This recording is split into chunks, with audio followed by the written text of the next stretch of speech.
Hello, I'm Ollie and this is CriminOlly, where I talk about crime, pulp, horror, that kind of thing. Today my review of a book that I think is a bit of a miracle, Terrifier 2 by Tim Waggoner.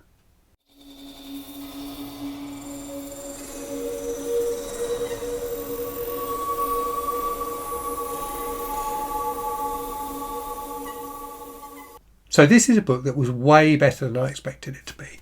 Terrifier 2 by Tim Waggoner. I went into this with fairly limited expectations. I thought it would be a fun read, but I didn't think it would be amazing. And there are two reasons for that. The first one is that it's a novelisation. So this is not an original book. This is a novelised version of the screenplay of the movie Terrifier 2. So it was a book I knew wasn't going to be desperately original. The other reason that my expectations were somewhat limited is Terrifier 2 is a really, really visual film. It's a film that relies very heavily on its very graphic violence, its practical special effects, and also on the humour that's in the film. But a lot of the humour is silent. So Art the Clown, who is the main character in this movie, doesn't speak. And there is a lot of humour around the actor's portrayal of Art, that just his mannerisms and things like that are entertaining. And I thought that would be something very, very difficult to capture in book form. But I was wrong. I think Tim Waggoner did an excellent job with this. So let me tell you a bit about the plot in case you haven't seen Terrifier 2. And the other thing I would say is if you have seen Terrifier 2 and you hated it, you will not enjoy this book. That may seem like an obvious thing to say, but this is definitely a book that fans of the film will appreciate and people who didn't like the film will not appreciate. So the movie is about the central villain of the piece is Art the Clown, who is this creepy clown who just is full of rage and just kills people basically. He's a classic slasher in that sense. There isn't, so far as I know, a novelisation of Terrifier. I would love to see one come out. That would be fantastic. But yeah, there isn't one. And Terrifier 2 is really the film that launched the franchise more into the public eye. So Terrifier, when it came out, I think, did well. But Terrifier 2 had a bigger budget, got released in cinemas and made a big bloody splash. So the Terrifier 2 continues from the point where the first film finishes. So Art the Clown has been apparently killed, and this book starts with him and the victims of the first film in the morgue, at which point Art comes back to life, kills the coroner, and goes back on a killing spree. What you also get in this book then, so you've got Art the Clown kind of out there doing his thing, but you've also got a family that are central to the story. So a woman who is a widow and her two kids. So a teenage girl who's kind of, a bit more mature and very artistic. So she is creating a Halloween costume throughout the film and the book. And the son who is younger and who's obsessed with kind of serial killers and with Art the Clown in particular. And the events of the first film, I think I'm right in saying, take place like a year before what happens in this one. So that's the kind of the setup. And the thing that really impressed me with both the movie and the book is that family. The family are really nicely portrayed. They feel like a real family.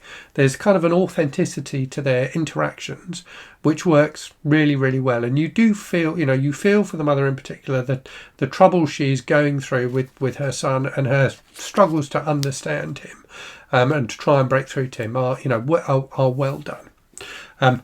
But really, this book is about the horror. And the horror is really, really well done. So the horror in the film is excellent because, they made a big point of using practical effects. So not using CGI.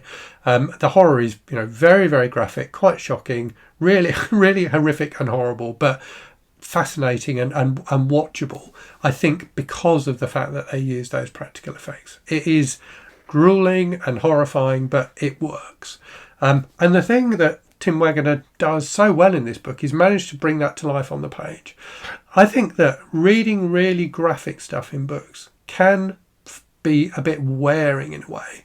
So when you think about watching graphic violence in films, the violence can be incredibly graphic really, really quickly, if that makes sense. So you sometimes just get a quick flash of something and you have to take it in and it's horrifying. In a book, often I think the problem with a lot of kind of extreme horror is the tendency to linger on that violence, to spread it out over multiple pages, which just becomes just painful to read after a while. Waggoner manages to get across the shocking nature of the violence in this book without dwelling on it, without making you read multiple pages in order to get the horror of it. So that I thought he did really, really well. It's difficult to, I think, to portray the kind of violence that you get in a movie like Terrifier 2 in a book.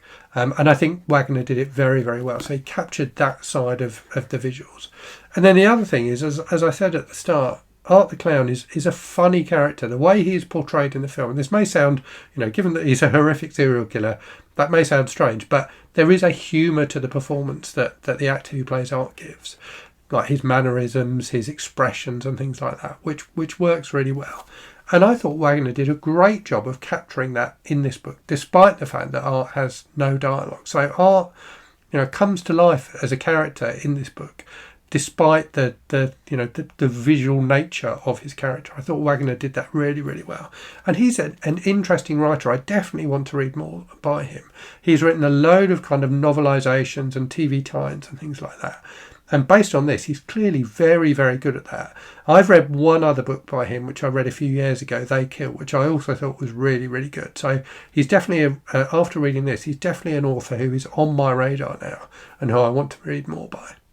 And then coming back to the other thing that I think is kind of miraculous about this book is it feels like a book that stands on its own 2 feet. So I'm a big fan of movie novelisations. I read loads of them as a kid growing up when I wasn't able to see the films that they were novelising. There are many films that I'd read the book of, the novelisation of, before I actually saw the film. And the kind of master of novelisations back then was a guy called Alan Dean Foster, who wrote loads of them, probably most famously the novelisation of Alien, which is still in print today.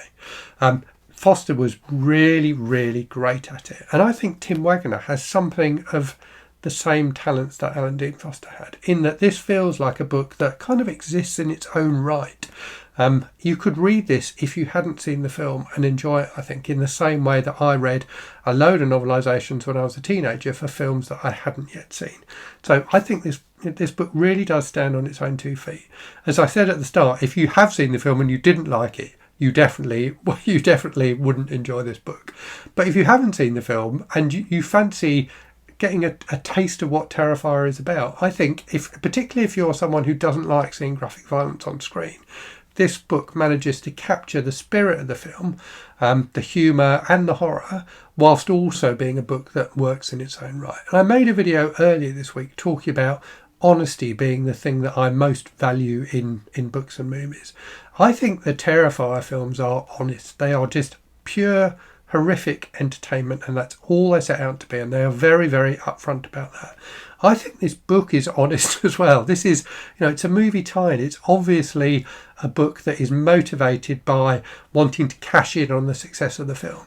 And Tim Waggoner, doesn't apologise for that at all. He just gives you pure ghoulish entertainment based on the movie, and it works very, very well as a result. So those are my thoughts on the novelisation of Terrifier 2. If you've read it, do let me know in the comments what you thought. I really thought it was great. Anyway, I will leave it there and say, as always, thanks very much for watching. Hope you're safe and well out there. Hope you're reading good stuff, and I'll speak to you again very soon. Cheerio.